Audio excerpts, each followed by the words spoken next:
Time is something that always changes when it comes to thoughts about life or just the numbers on the calendar. In this instance, it gives you the moment to pause back on events that happened years prior or give you ideas for the years ahead. And sometimes you want to go back to see if it changed for the better or the worse, or in the case of barely mentioning it to a broader viewpoint. Because you can become overconfident in your abilities in your past when you find the disappointment of how they handled sequels for the biggest films, including in the case of Pixar that manages to create billion-dollar hit after billion-dollar hit, but not having something perfect except in the case of very few. But they still aren't very bad films and actually are good where you could still have fun with them. That's a true case with something like Finding Dory,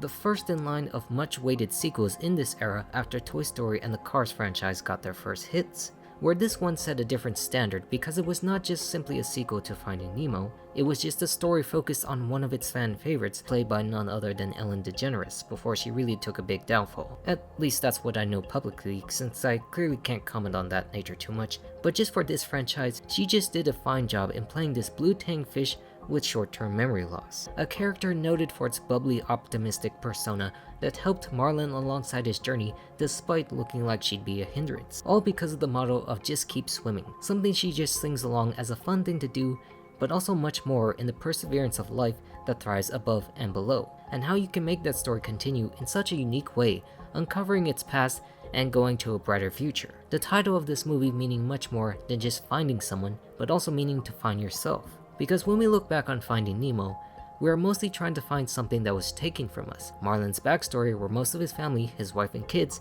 died except for Nemo, and how he gets caught to be used in a fish tank that he has to join Dory with to get him back. With the journey that they all grow and change with to be more open about the world, and it just works well as its own story, which is what I treat Dory as, not just being a sequel, but a completely separate work on a new adventure, even if it mostly shares a lot with its predecessor in what happens, and why that actually affected my opinion of why it's lower. This time, the story is actually about Dory trying to find her parents after getting memories of her own past, going along this journey to California to find them, but also getting caught in this world where Nemo and Marlin have to find her to get her back, and then finding much more life that yearns to be set free. Well, maybe not all, but you get what I mean. And the reason that this video actually exists is inspired by me just listening to Thomas Newman's music scores. I just really love his work where it really feels emotional and exotic, like charting new worlds in space and ocean, the last frontiers that humanity has to see. Noting his great works in the original Nemo, WALL-E, and just recently with Elemental. And Dory is no exception from that list, with a soundtrack that is completely running on its own rather than using familiar tunes you would expect that makes people cry in the first film. One that speaks to the curious nature of Dory and the world that makes it her own story rather than a direct sequel to Nemo's own. And of course the great work of Andrew Stanton making these films carry heavy punches about family and the environment that we live in, the sea playing a major part in areas we know little of and must balance ourselves to actually use it. So Dory expands on that scene of where they can get captured, comparing a dentist's office overlooking Sydney Harbor to a marine life institute near Morro Bay in California, going from coast to coast in the vastness of the Pacific Ocean. But the idea of having her story told is simply found within her character itself, even though mostly it's in the perspective of having to do this story for the studio to continue to make money, which is the #1 objective of them reaching, and Ellen and all that scenes behind the scenes. But Dory's character just has something more to tell in the full story because she had such short-term memory loss. She could easily get lost in the world between Marlin and constantly finding her way back, having a story about finding ways to find what is lost and keeping what is found, centering around an idea that she spent most of her life wandering throughout the open ocean about her own origins that was already out there waiting to find itself back once again. So combined with the fact that she continues to forget things, you have this great idea to build off of a new adventure, what she could remember back in the long term versus forgetting most things in the short term, and the journey it takes to get there, similar in terms to Nemo, but also somewhat different. Because what would be the point of making Finding Nemo 2? That's literally just trying to find him once again, as that would make the entire point of the first movie moot because you didn't learn anything about that movie. So this one just focuses on what needs to make sense, another character who has a different past who joined along that journey. Compared to literally all the other Pixar sequels, This is the one that holds its own with the different title of the character, excluding prequels like Monsters University for obvious reasons, where they all continue around the same path with the same characters and the same goals. That's not to say that this one still doesn't do the same. It still has its major issues with the rest of the sequels dragging it down, involving familiar characters like Marlin and repeating various plot points, but its environment is vastly different this time in terms of the fact that you don't want to do that same thing again, and have it take place in a setting that you know humans interact with sea creatures with. But for now,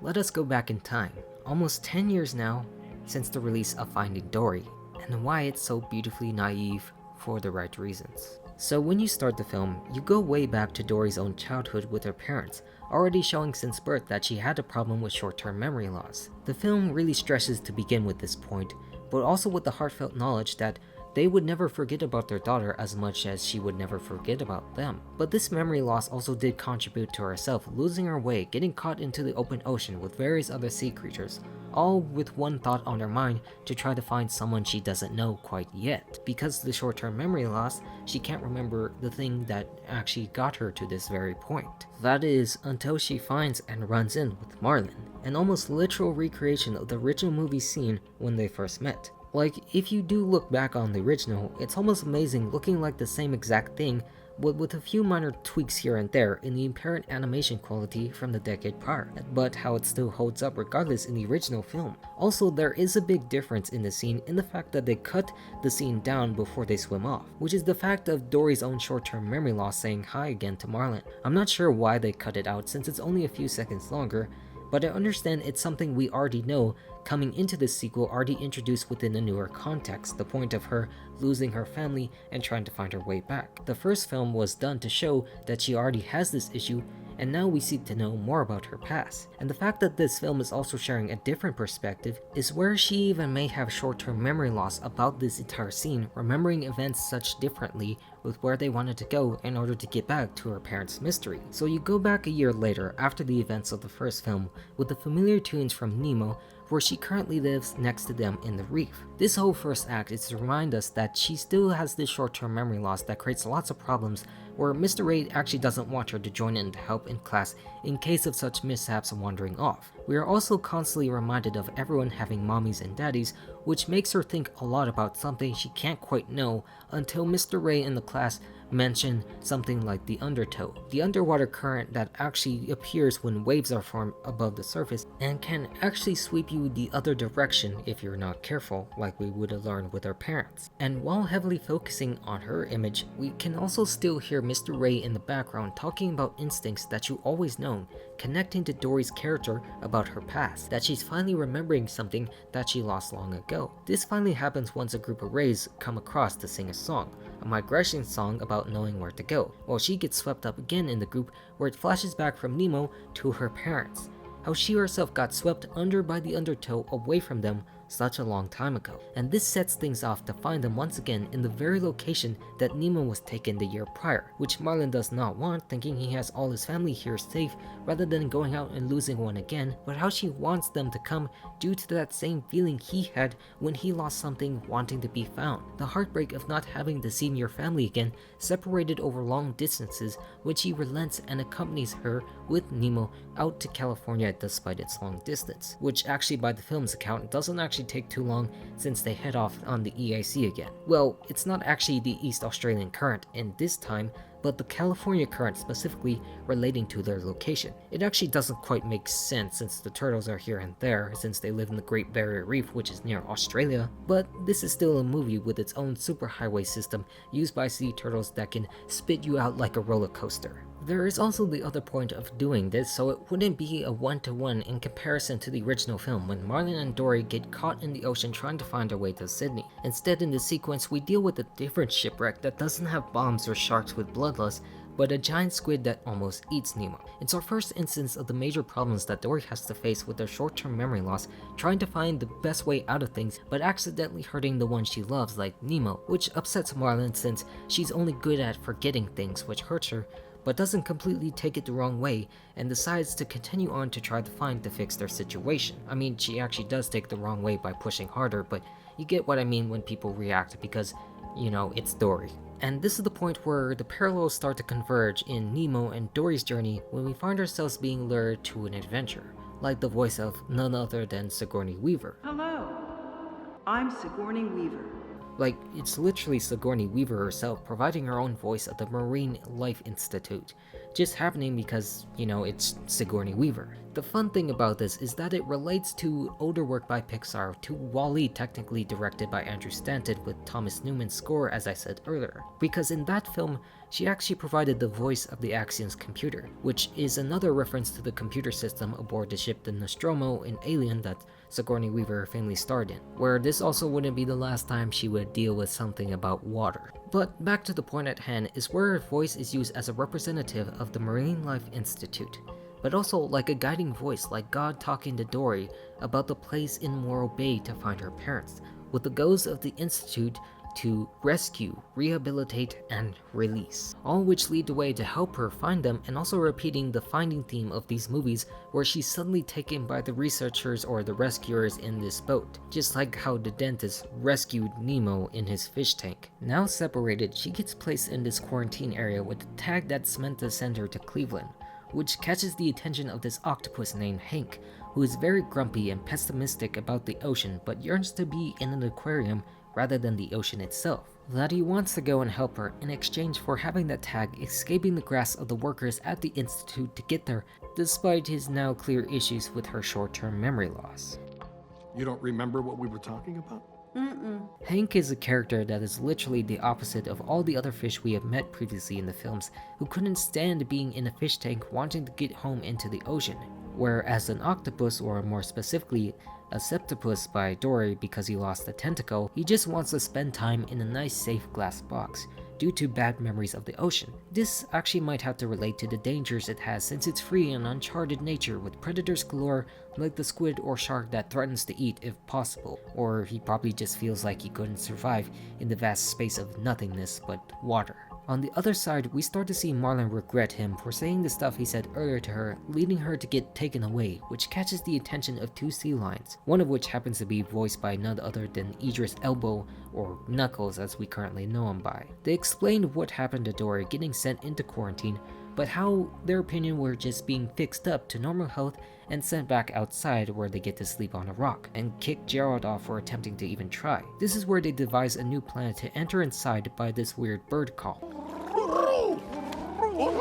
And also the part where you kind of have to express disappointment with their own journey in this film. Not that it's completely bad, but how they use the characters since it is Dory's story instead, because you already know what they had back each other for the most part, and Nemo's own original story is done. Having him now on the opposite side, but how the adventures are in a smaller area for them compared to the vast ocean distance and lesson that Marlin needed to learn to be less cautious, and the surroundings that costed him greatly in the first place. Although, I also still will say I have recently relaxed on such issues because I just find this to be a beautiful film that does well in service of this specific character. That on the other side of Dory, one of the best things about this film is how it flashes back to moments of her youth with her parents, that even while she suffers from short-term memory loss, it doesn't mean she can't remember things in the long term, like remembering the word shells that can lay a path down, specifically the color purple in memory of her mother to get to a place. That each time you see a keyword pop up, it gets her closer to her past with these visions, when the original just went by signs or addresses to get Nemo back enclosed in a smaller subspace. We then see Hank and Dory separate for a time because she wanted to find Destiny, which turns out to be a whale shark in this instance, traveling along with dead fish to a bigger tank where she actually does remember Dory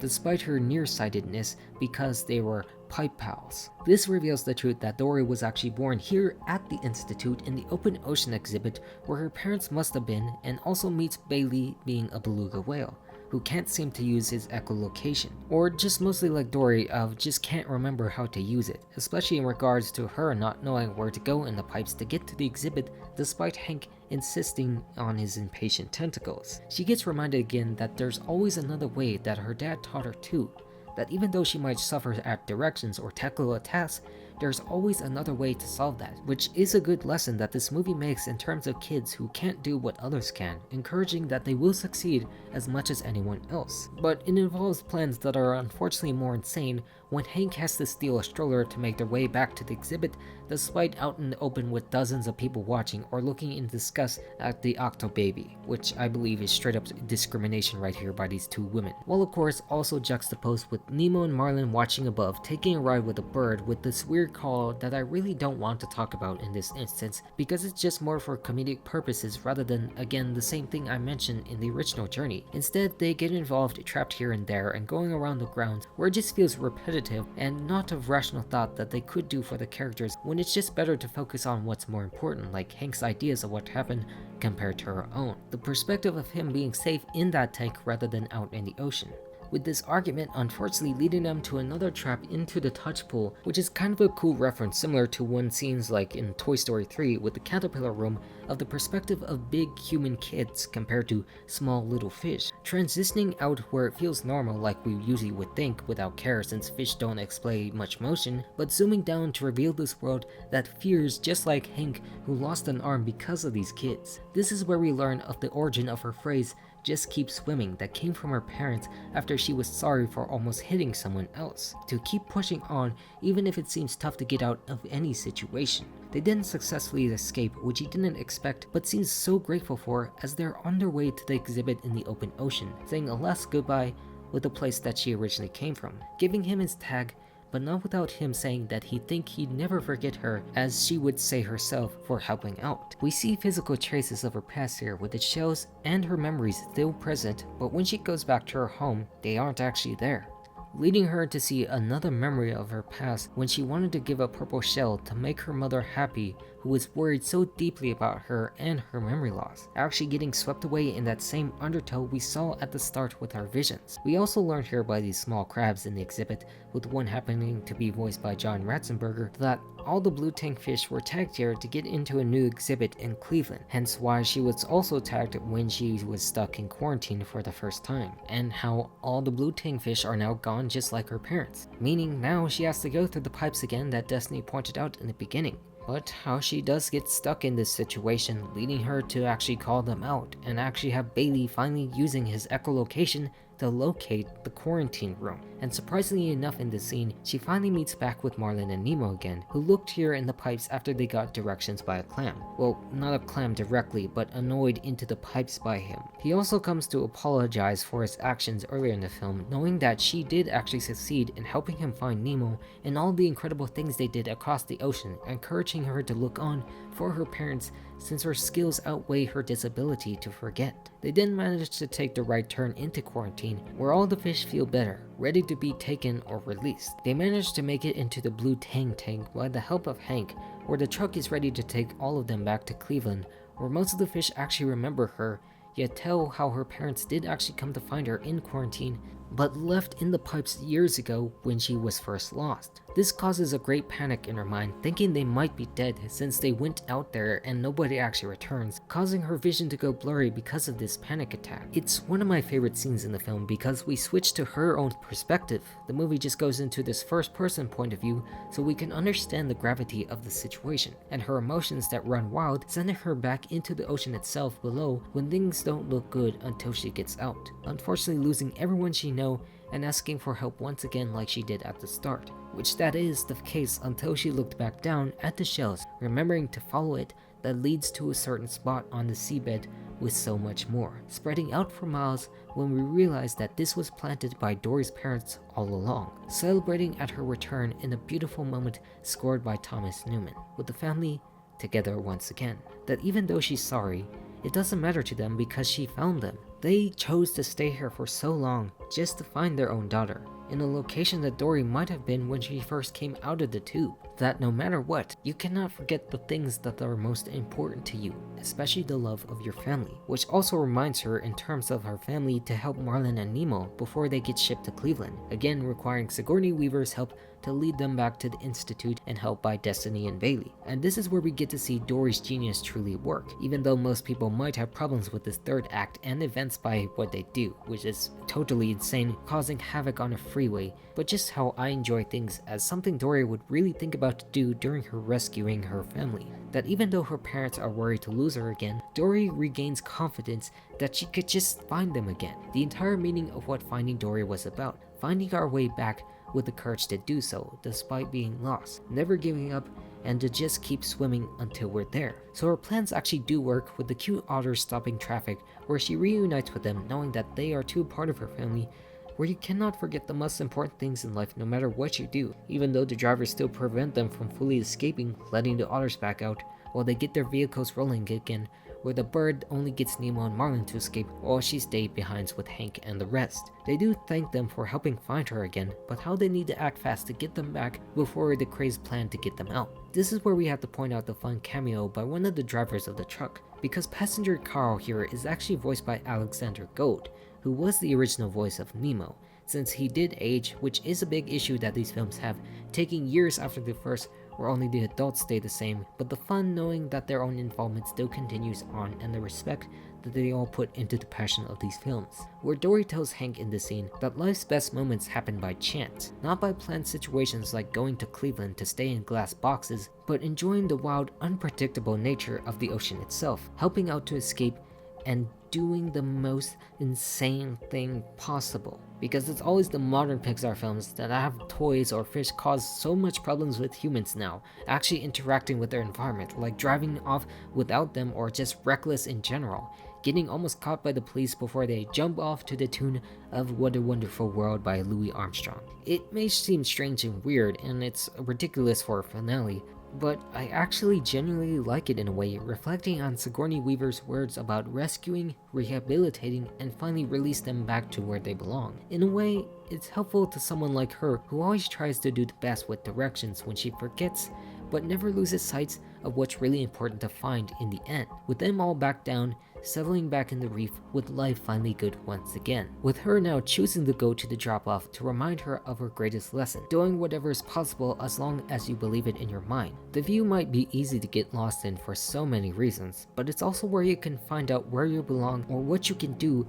as long as you set your mind yourself to it, ending things finally on a good note, except for the original Tank Gang and Gerald, who traveled all the way here only to get recaptured once again by the Institute or scolded by Elbow. A nice cameo by the original cast to tie things back once more. So overall, Finding Dory might not be the best sequel ever. It does have its numerous problems with the original characters, and they could have done better to address that, but it's still a film to be worth admired for the preserving endurance of characters like Dory, that even though it still might be attached to Finding Nemo, it can still stand out on its own with such a title, finding the person you are meant to be with the skills you have that are considered bad, but actually good, positive overall. I'll still have my issues with it rehashing all of that or not doing good enough for Nemo despite what they originally learned, but I still also will say I will get down for it for being unforgettable and what we can accomplish finding our way back home. Exactly where the heart is. Just like the Nat King Cole song here that's covered by Sia while Hank winks at us while hiding in the credits scene. And I actually wouldn't be fully opposed to having another type of finding film, if they know how to work it out, where you can find something else in the vast ocean